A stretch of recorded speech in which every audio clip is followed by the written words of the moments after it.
Welcome back. Now, early this morning, Ed made crusted best end of lamb, and if you're looking for the perfect pudding to round off the meal, how about this one from JC? So, JC, spill the beans. That's an English phrase. Means get with it. No, it probably doesn't actually. No, but it means tell us more. Well, basically, it's an apple tatin, which is an apple tart tatin, which is going to be baked and caramelized with some star anise, vanilla. Now, the first important thing is making the caramel. I'm going to use some butter, some sugar, and then the spice, star anise and vanilla. I need a pan. Need an apple? It's a very straightforward recipe. Perfect, easy to make. You can make it in advance. Now, I'm putting the butter, unsalted butter, very important. Okay. Then I'm going to put the sugar. Yes. Very similar as making caramel with water. The differences of the butter, which is very unusual, is giving the glossy, that lovely, shiny, you know. Glossy finish. Toffee, like toffee. That's right. Now I'm going to put that on. In the meantime, we're going to peel the apples. Here you go. Thank you. Now, I'm sure you're going to ask me that question. Why do I use Granny Smith? They are eating apples because I love the sharpness of Granny Smith. Okay. This will mix very well with the sugar, and also, I believe that this apple keep the body in shape during the cooking process. Keep your body? Or? Yeah, that's right, yeah. Now, you're using a knife. I'm using a knife. I'm using a peeler. Fair enough. Whatever you do, or whatever I do, it's very important that you peel your fruits at the last minute. Okay. Okay? Now, what really surprised me is the fact that people tend to peel fruits in advance and keep them in the water with lemon. And this, I think, is they go a bit soggy, especially pears, don't they? Yeah. Now you can see clearly this apple releases that beautiful juice on the side, and this will give extra flavors to the recipe. Okay. Now you've got a small. I've got a small knife. Okay, a small knife. Now I'm going to show you a tip, Anthony. Yes. Sometime when you make caramel, it tends to crystallize, basically splitting, due to the fact that there is a lot of bacteria in the air. Right. And sometimes it crystallizes and become very, very that pale color. I'm going to show you a tip. If you want to avoid that and bring your caramel to liquid, use a little bit of vinegar. Right. Just a touch, nothing more. It's not going to affect the taste. It's just purely. Can you see that? Yes. Okay. Now, another tip I'm going to give you. If your caramel turn in a different color and basically start burning, you can leave the bottom of the pan into ice water or cold water, just to control the temperature. Now, what I want to do is to introduce the spice, very important. The spice will start to become, to extract more flavors with the heat. Right.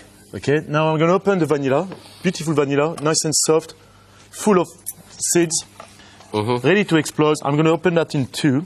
I'll just clear this rubbish away. Now, if you don't like vanilla, if you don't like star anise, you can use, obviously, the normal cinnamon, licorice, and so on. Okay, I'm going to put it back on the ring. Now, what I want to do is, let me put this back over there. I'm going to use a pan. I'm going to use this parchment paper for a specific reason. First, I'm going to break it down to make sure this will absorb the liquid. Like this, like so, okay? Very simple. Now you're going to tell me why you use some paper under the... Well, why, yeah. I'm sure you know why, because... I know why, but I'm just wondering why. Okay, I'm going to come back to this point. Now, it's time to introduce the lovely, juicy apples into the caramel. Now imagine the juice of the apple is going to start mixing and perfectly. Now, another tip, what you should not do is to add the puff pastry when this is hot. Therefore, you leave that, absolutely not. Leave that on the side. Does the pastry go soggy or what? Well, the thing is, puff pastry, what is puff pastry? It's basically flour and butter. Yeah. If that is made with something hot, the butter is going to start to soften, and you can't get the shape on a puff pastry. Okay. Therefore, I've got some here, and I've managed to make one in advance, which I cool off in the fridge, and you can see clearly, we end up with this. Therefore, let me move everything about. Perfect. Now, the most important thing now, when you make an apple tatin, is to make sure that you surround the puff pastry very tight into your fruit. So now we're using apples. You can use banana, pear, prunes, strawberries, pineapple, anything which more likely... onions as well, actually. Onions, yeah. Well, now, the secret of making the perfect puff pastry the perfect tatin is to make sure the edges of the pie pastry is touching the caramel. Can you see that? And if you do so, you can have some beautiful caramelized, crunchy edges. Pastry on the edge. That's right. That's a good idea. I mean, it's quite a lengthy process, but I mean, if you want to make it properly... It's worth it. You're talking 4 or 5 portions. Yeah. You can make it in advance. You can actually stick that back in oven, sorry, in a fridge, and maybe later, the next day, you can... Yeah, put it in the oven. In oven. You can even freeze it. Now, this goes in oven for 2 different stages. The first one is a very hot oven, 220 degrees for 10 minutes. Therefore, we gain some colors and some crispiness from the pie pastry. No, crispiness. Crispiness. Okay. And then, after that, you turn the oven down to 180 degrees, and what happens is you are cooking the apples with time. Okay. And this is what you want. You don't want to overpressure. Now, look at this.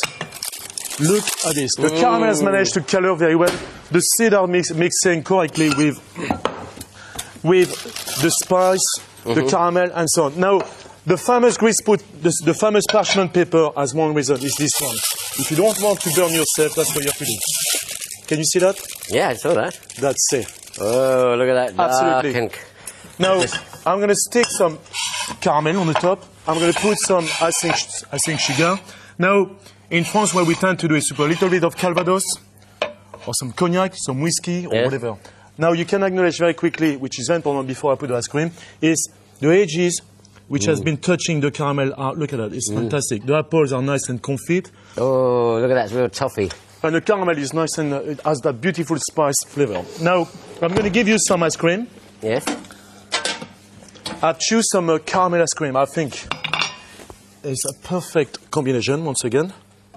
There we are. Oh, I thought that was melted ice cream. I need my glasses on this. I need to use my finger, I'm sorry for that. There we are. Now the caramel. There we are, look at this. Perfect. I imagine for the family, on Sunday especially.